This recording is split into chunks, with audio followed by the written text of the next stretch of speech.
Con América Latina como epicentro de la pandemia de coronavirus, Paraguay destaca por los buenos resultados de sus medidas para controlar la pandemia, que le han permitido reabrir restaurantes, gimnasios y hasta teatros, aunque lo ha hecho exigiendo el distanciamiento social y limitando el número de personas. Las cifras del coronavirus en Paraguay son una excepción en la región. Llegó a mediados de junio con poco más de 1.300 casos confirmados, 13 muertes por COVID-19 y solo 2 en el último mes. Así se mantiene con una tasa de 2 muertos por millón de habitantes, que es la más baja de Sudamérica. Uruguay, por ejemplo, tiene 6 muertes por millón de habitantes, Argentina 20, Colombia 36 y Brasil 210. Pero ¿cómo lo consiguió Paraguay? En este video te explicamos 3 claves de su éxito ante la pandemia.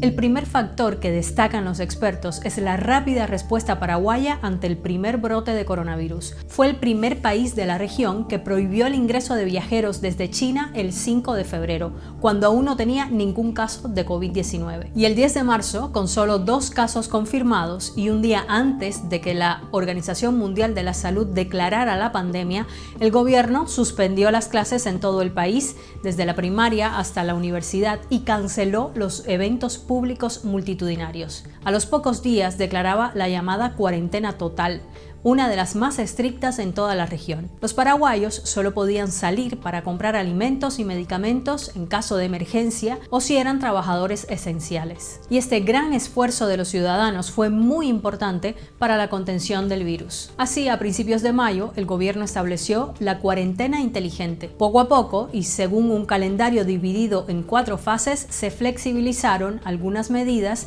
y se abrieron algunos sectores económicos. Pero algo que también ha favorecido a Paraguay ante la pandemia es su geografía y su población. El escritor paraguayo Augusto Roa Bastos decía que su país es una isla rodeada de tierra, en el corazón del continente. Paraguay no tiene salida al mar y amplias zonas de su territorio están cubiertas por la selva o por la sabana. Además, Asunción, su capital, tiene un tráfico aéreo reducido si lo comparamos con otras grandes ciudades de Sudamérica como Buenos Aires o Sao Paulo. Muchos epidemiólogos coinciden que este peculiar aislamiento geográfico de Paraguay le favoreció en esta pandemia. Y hay que considerar otro elemento, su densidad de población, que es bastante baja. Se ha visto que los países y las ciudades más densamente pobladas son las más afectadas por el coronavirus.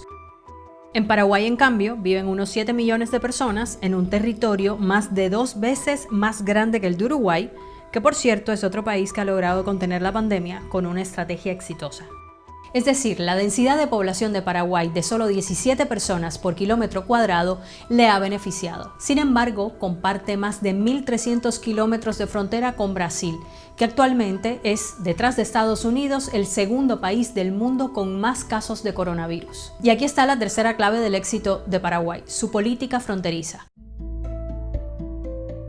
El gobierno paraguayo cerró sus fronteras con Argentina, Bolivia y Brasil el 24 de marzo y aún no contempla su reapertura. El presidente de Paraguay, Mario Abdo Benítez, incluso afirmó que Brasil era la principal amenaza en la lucha contra la pandemia debido al alto número de contagios y de muertes. Así que los paraguayos reforzaron con despliegue militar el control fronterizo para impedir la entrada de automóviles y autobuses de comerciantes y residentes brasileños. Pero algo que ha resultado particularmente eficaz es la red de decenas de albergues en hoteles, escuelas o edificios militares que se destinaron para aislar a ciudadanos paraguayos que volvían desde el extranjero. Todos los que entran a Paraguay deben pasar una cuarentena de 14 días en uno de esos centros que están repartidos por todo el país. Y el Estado se ocupa de facilitar alimentos y de cuidados sanitarios. Hasta ahora, más de 6.000 personas han pasado por esos albergues. Y más del 60% de todos los casos de coronavirus registrados en el país